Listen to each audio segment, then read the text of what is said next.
So, you think EU project evaluations are fair, right? Well, in this episode, we take a look at that evaluation process. It's relevant to look at it and consider who you are writing for when you write a proposal. That's the main goal here. We'll look at that, and then we take a look at the impact Trump's trade wars will have on research, particularly on EU-funded research. And we will also look into an open call, as usual. It's an Erasmus call aiming at integrating AI into education. Interesting. Finally, I want to talk to you about Europea Red. Luis Fernando was here in a previous episode, and he told us about his startup and how it can help startups in Europe navigate this huge landscape of EU funded programs. Well, this week, I want you to take a look at the video he just published. There's a link in the notes. It's worth watching for two reasons. First, you learn how Europea Red can help you and your startup or your research.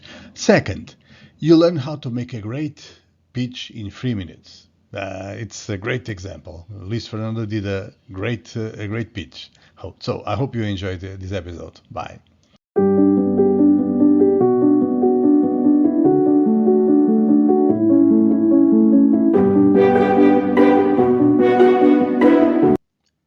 So let me ask you something. Have you ever poured your heart into a proposal, put everything in it, and the only thing you got was an email with that polite sentence?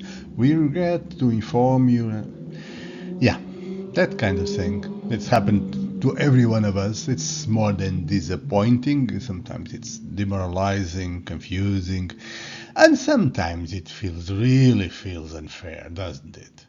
Well, the thing I want to talk about today, it's rarely about the idea itself. Most EU proposals don't fail because of the idea, because it's not good or it lacks value. They fail because they are written for the people who really matter. Who does really matter here? The evaluators, not the target groups. That's for later. Not your boss, not Ursula, the evaluators. Who are those guys? Who are the evaluators? And if you don't know who they are, how are you going to write for them? So let's step into the evaluator's shoes. They are not reading your proposal by the candlelight with soft music and a glass of red wine in the background and calmly reading. No, I've interviewed a few here in the podcast, and they are always on tight deadlines. They have a huge pressure for time, for objectivity, for being fast and fair. So they get a set of guidelines. They have the scoring criteria, as you do, and that's what they work with. Your text and those two elements. So they don't know you. They don't know your passion. They only see what's on the page, how well it matches the scoring grid, how clearly it matches the scoring grid. So they read your text and they have to answer the questions in the guidelines. If your proposal is less than clear, if it's cluttered, if it's hard to follow, it might also be brilliant. It might be not vague, but if it's cluttered and hard to follow, if it's not immediate, you lose point. And you know, in this world, one lost point can mean the difference between funded and forgotten, yeah? Between success and that email, we regret to inform you. Well, that's a risk. So here's the hard truth. Most rejected applicants find it hard to learn from rejections or successes. I talk from my own experience. You get a feedback summary, and sometimes it's helpful, sometimes it's not that helpful.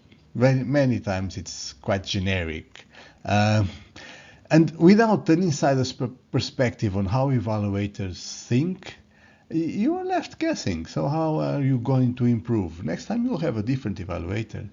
So you're likely to make the same mistakes again and again, and it's not really your fault. Actually, you're not supposed to think like an evaluator. You are not an evaluator. You are a project leader, an innovator, a change maker, not an evaluator. That's exactly why I created this GPT, and I made it available for you guys. It's not a writing tool. I want to make that clear. It's not going to write the proposal for you.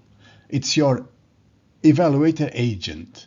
It will build your proposal by reviewing your draft like a real evaluator would do. So you upload your proposal, and it checks if it's aligned with the EU scoring criteria, if the objectives are clear and measurable, all the things that are in the guidelines for the evaluators, all the things that the evaluator will be looking for. And it doesn't just check if it's there, it also checks if it's clearly there. And then it suggests improvements. So it helps you write for the reader, the evaluator, and not for yourself.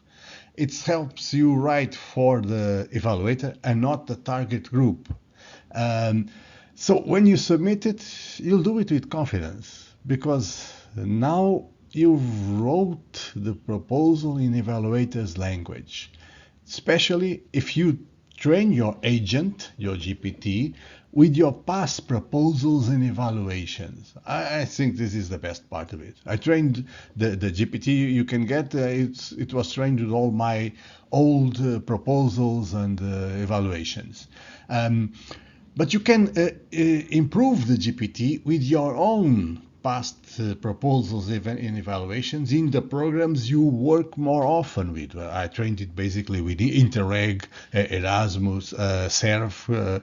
You may be working with different programs, which may mean different evaluators. So this will create your own agent. I've been using it, and it's been making a huge difference in my proposal writing. So I would love to hear what is your experience. Hope you can share it. Bye. This week everyone is talking about Trump's tariffs, obviously. So we need to do it too, obviously, as well. In my opinion, this will be like the Clone Wars. You remember Star Wars? It was a new episode, right? This will be a new era, a new episode as well. Because 17% of global trade, that's how much the US represents, 17% of global trade is actually closing to the world. With tariffs like 100%, it's closing to the world. It's not Armageddon, not the end of the world, but it's not business as usual. It's 17%. So about the trade wars, there aren't many things in economic theory that are as well demonstrated in theory and practice as this case for free trade. In the 19th century, David Ricardo established it very clearly. With free trade, every country wins. If you cut trade, every country loses.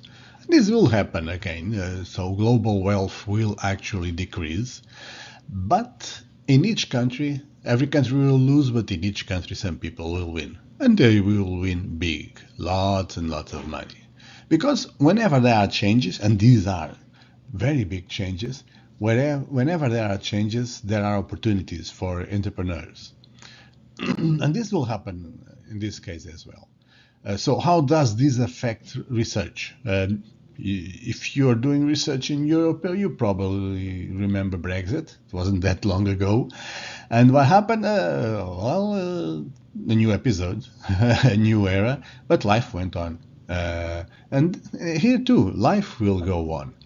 Some EU products will be less competitive in the States, and some US producer will offer similar products with higher prices than pre-tariffs, but lower than post-tariffs, which means they will have higher margins because they will have less competition. And you know who pays in the end when there's less competition. Nothing changes in that chapter. But on other countries, US products will be less competitive because of retaliatory tariffs, and the EU products will have an opportunity. And the same thing for the exports of those third countries. So there will be a massive supply chain reconstruction. Huge changes, huge opportunities, obviously. Now, these new supply chains will be less efficient, let's be clear, because there will be some loss of specialization. But they will be more resilient because they will be built with more trustworthy partners. So this is basically a continuation of the same trend we've been seeing since 2000, since the pandemic. Supply chains being rebuilt with more focus on resilience and less efficiency. Just a continuation. And just yesterday, Ursula von der Leyen, I always have problems with her name, she announced that Canada is now an equal member of Horizon Europe. So, as I said, supply chains are being rebuilt. This is a kind of a supply chain in the research area. And life goes on. Post Brexit and now post Trump's trade wars. Just to finish this thing, in the 19th century, in 1817, David Ricardo published his main book called On the Principles of Political Economy and Taxation. Taxation was present, of course.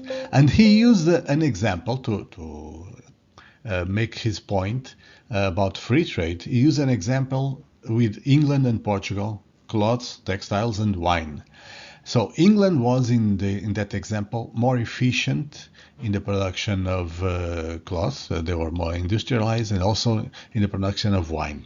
And basically, he demonstrated how free trade made both countries better off by specializing the English in the production of industrialized cloth. They have an advantage there, and specializing Portugal in the production of wine. More sun, so better wine. Actually, my point is, 200 years later, I don't know any English citizen, and I do know a lot. I have that luck of having many English friends. I don't know not one who would prefer to stick with English wine. And this is how I see it. So let me know what's your opinion in the comments. Are you ready to shape the future of education in Europe? This is your opportunity to lead change at the intersection of innovation, digital learning, and artificial intelligence. The European Commission has launched a forward-looking call for policy experimentation in digital education and AI. It's part of the Erasmus Plus program 2021-2027, and it's your chance to design, test, and scale new policy solutions with real impact. This call is for projects that develop innovative, ethical, and human-centric AI approaches in education, from primary schools to universities. Think teacher training, inclusive learning, AI literacy, and building digital competences that matter. Who can apply? Public authorities or organizations designated by them. At least 3 public authorities from 3 different EU or associated countries. Partner with universities, research institutes, civil society, or the private sector. Budget? Between 1.5 meters and 3 dollars per project, with 80% co-funding from the EU.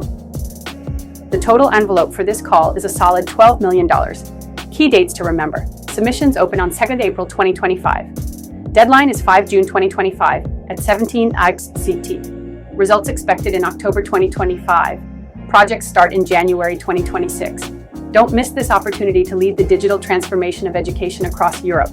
For all details and application forms, visit the Funding and Tenders portal. InnovEU, the EU Project Chronicles, is a weekly video podcast. Please subscribe to the Polixox newsletter to receive every podcast episode. And if you like receiving it, please press like in whatever platform you are watching or listening. Also, please share InnovEU and Polixox with anyone you feel will enjoy it.